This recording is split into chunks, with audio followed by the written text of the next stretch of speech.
asking for like my address or my phone number or like my location share. Or I could just location share you and then we could What in the name of Serena Vanderwoodson is happening with Blake Lively? I mean, 5 years ago she was Hollywood's golden girl, the witty, effortlessly stylish actress who somehow managed to snag Ryan Reynolds and everyone's Instagram attention without doing all that much. But fast forward to now, she's burning bridges, suing people, threatening others, allegedly employing a CIA-level crisis manager to scrub her online image, and dragging her bestie Taylor Swift into the mess. So if you've been wondering why Blake's name keeps popping up in the weirdest corners of TikTok, Twitter and Reddit lately, buckle in, because it's giving unhinged PR spiral.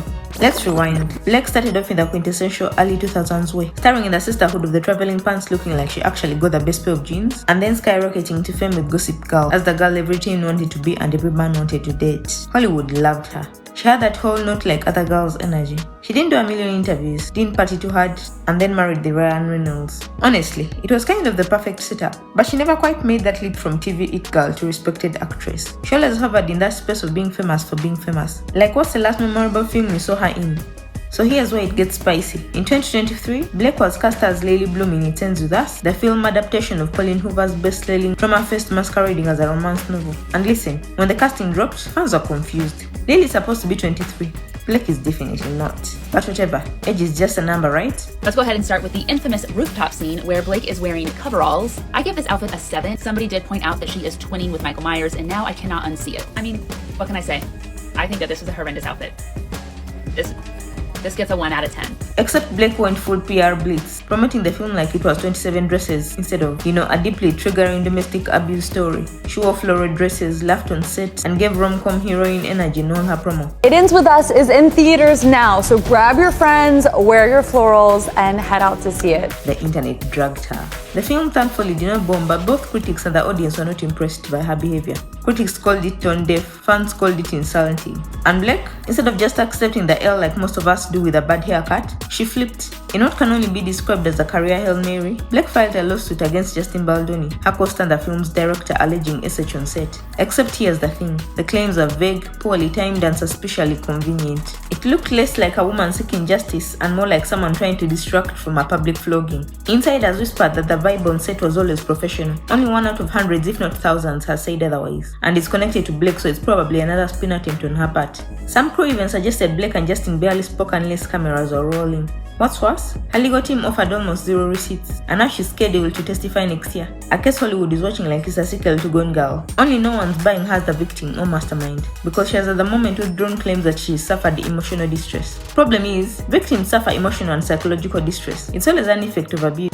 But if she says she suffered none, then was she even abused in the first place? Her excuse is she didn't want her health records to be public. But when have you ever seen a victim of SH or SA unwilling to provide evidence that they were harmed? Proof of emotional and psychological distress is the cornerstone of abuse lawsuits. It's the entire reason abusers are punished. This woman gets even more ridiculous by the second. Balakey had a thin lawsuit from the beginning, but it's starting to look like she'll have nothing come next year.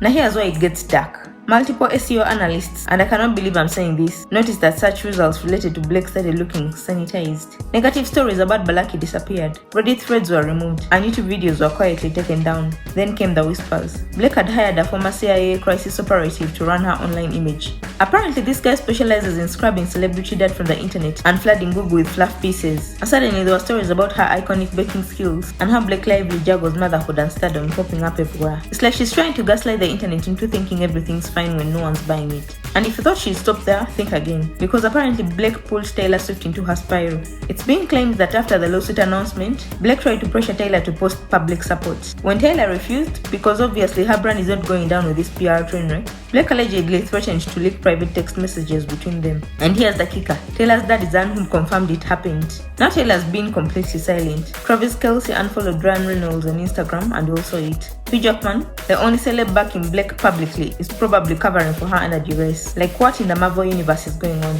Even Blake's longtime girlfriends, Cara Delevingne and Gigi Hadid, have unfollowed her in support of Taylor Swift. My only grapple is they had no problem with Blake's ridiculous claims that are going to make it hard for real victims to come out. Her mistreatment of Taylor is where they draw the line. That's just Hollyweird for you, I guess.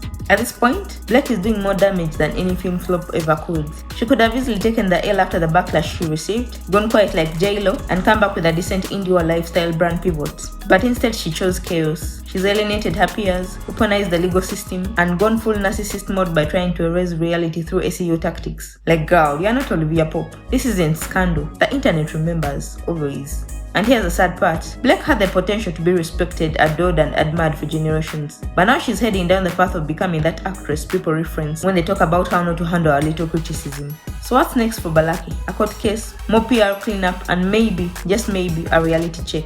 Fame is a tricky thing, and when your entire brand is built on perfection, even a small crack can become an avalanche. Let's just hope Blake remembers who she is before it's too late, or at the very least, stops threatening people and actually listens to sense. Either way, we'll all definitely be watching. Don't forget to show my channel some love by liking and subscribing. Peace.